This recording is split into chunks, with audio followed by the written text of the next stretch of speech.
Magandang araw po ulit sa inyong lahat. Ako po ulit si Pastor BJ Lopez ng City of God Christian Ministry dito po sa Canada. Kung kayo po ay nasa Pilipinas, marami po tayong churches dyan sa City of God. Lalong-lalo na po sa Davao region. Marami po tayong churches dyan and even sa Luzon. At ini-invite ko po kayo na subaybayan din po kami dito sa Global Fire TV na sana makatulong po kami sa paglago po natin bilang isang Kristiyano o pagkilala po natin sa Panginoon Diyos, no? Ngayong araw po na to, tatapusin po natin yung ating pong 5-part series ng Growing in the Lord. Ngayon po natin pag-uusapan, tatapusin kung paano ho ba tayo lalalim sa ating pananampalataya sa Panginoong Diyos at kung paano tayong mamumuhay na matatag na bilang isang Kristiyano. Ngayong araw po na to, pag-uusapan natin yung pagiging, not just being rooted, but is harvest time. So balikan ho natin. Pag sinabing harvest time, it means kung ano yung tinanim mo, yun yung aanihin mo. Tayo yung mga Pilipino, meron ho tayong laging kasabihan, kapag may tinanim, may aanihin. Ngunit ang tanong ko sa inyo, anong klaseng prutas ang inaanin natin? Ibig sabihin, kung ano lang yung tinanim natin, yun lang yung aanihin natin. Pero bago tayo umani, pinag-usapan ho natin the previous Sundays, na kailangan mo muna maging rooted sa salita ng Diyos. Kailangan mong lumalim sa pananampalataya sa Diyos. Kailangan nating lumalim. We need to grow deeper in our knowledge of God and in our relationship with God. And as you grow deeper sa ating relasyon sa Diyos, tayo po ay lalago bilang isang Kristiyano.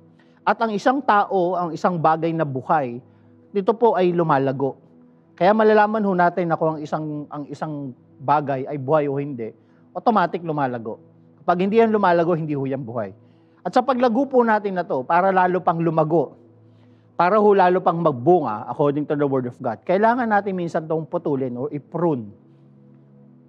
Ang isang puno na namumunga, kailangan tabasin, hindi para patayin, kung hindi para lalo pong bumunga. Nakakita na ho ba kayo ng isang tangkay, na isang diretsyong tangkay, na kapag pinutol niyo po, may biglang sasangang dalawa. Ito ho yung pruning. Bakit ho tayo dumadaan sa pruning? Upang mas lalong dumami yung bunga, mas lalong dumami po yung ating pong dahon at lalo po tayong gumanda. Sa panahon po na yon, kapag nakita ng Panginoon na tayo ay namumunga, then the harvest will come. But my question today is, anong i-harvest ng Panginoon sa atin? Ito yung gusto kong pag-usapan natin sa araw po na ito. What kind of fruits ang makikita ho sa atin ng Panginoon? Because yung fruitfulness o yung pagbubunga ng isang Kristiyano, hindi po ito optional kung ikaw ay totoong na kay Kristo. Ang pagbunga natin ay hindi po ito option kung ikaw ay alam mo na ikaw ay na kay Kristo. Ngunit ang pagbubunga, yung bunga natin will define kung sino at ano po tayo. Yung bunga ng buhay natin ay magde-define kung ano yung mga pinagdaanan at ano yung relasyon natin sa Panginoon Diyos. Yun yung pag-uusapan natin sa araw po na ito, na anong klaseng bunga ba meron ako? Yung kapag ako ba ay nawala, o kapag ako ba ay namatay, o kahit ngayong buhay pa tayo, anong klaseng bunga ba yung nakikita sa atin? Because meron din tayong pag-aaral, sinabi niya nito, yung good tree, hindi pwede mamunga ng bad fruit. And the bad tree cannot bear good fruit. Hindi pwedeng sinasabi natin tayo ay mabait. Hindi natin sinasabi na tayo ay na kay Kristo, ngunit hindi yun na nakikita sa buhay natin. No? Though, minsan, may mga pangyayari sa buhay natin na we cover up. Mukha tayong mabuti, ngunit at the back of our lives, pag tayo nilang mag-isa, naku-question yung integrity. And that is what I want to talk about today. What kind of fruit are you bearing? Anong klaseng bunga ang meron yung buhay natin? Dalawang klase po yan. Bunga ng laman at bunga ng spirito. Sana sa pag-aaral po natin na ito ay matutunan po natin, sabay-sabay nating matutunan, ano bang klaseng bunga ang meron ng buhay ko.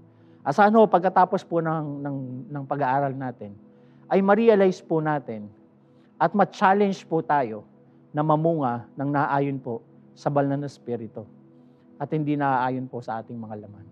So join us today as we study the Word of God of harvest. Whatever we planted, we will harvest. Join us today as we embark on the presence and the power of the Word of God. Join us And I hope that you will be blessed today.